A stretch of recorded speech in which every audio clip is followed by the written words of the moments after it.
Ma prière pour vous, mes frères et sœurs, c'est que ce soit pour votre santé, qu'il n'y ait rien qui vienne vous alarmer. Que ce soit pour vos finances, qu'il n'y ait rien qui vous empêche de dormir la nuit. Que ce soit pour votre famille, qu'il n'y ait rien qui vous fasse faire des calculs que vous n'avez jamais pensé faire dans votre vie. Que ce soit même dans les moindres de petits détails de votre vie. En vous réveillant le matin, quand vous dites merci à Dieu, que ça soit sans aucune douleur profonde dans votre cœur.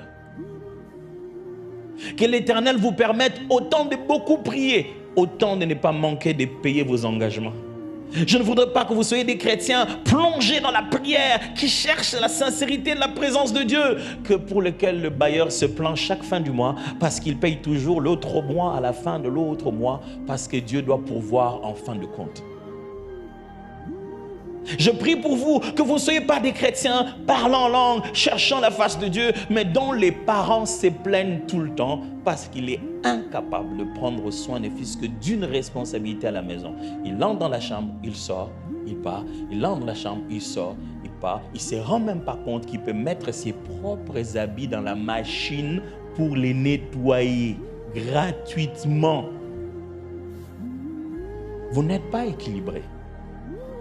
Si vous voyez les anges dans la gloire et vous ne vous rendez pas compte de la saleté de vos habits, ce n'est pas de l'équilibre. Ma prière pour moi, c'est que vous soyez un chrétien tellement équilibré, qui aime l'adoration, qui aime rester dans la présence de Dieu, qui lève ses mains, qui glorifie le Seigneur et dont les collègues au travail sont à l'aise de vivre avec lui, ne se plaignent pas de ses paroles méchantes. Ça, c'est un chrétien équilibré. Pas quelqu'un qui loue Dieu et qui s'est fait des ennemis au travail. Pas quelqu'un, je prie Dieu, vous soyez un chrétien qui glorifie le Seigneur, qui le loue, qui aime la présence de Dieu, mais quelqu'un qui veille aussi sur son assiette.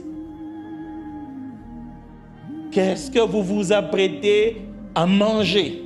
Parce que plus de 90% de nos maladies viennent de nos propres assiettes. Il y a des mélanges qui sont bonnes pour la langue, mais mauvaises pour la santé.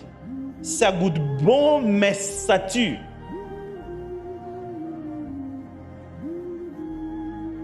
Que vous trouvez l'équilibre de vivre tout ça en harmonie. Est-ce que c'est intéressant ça?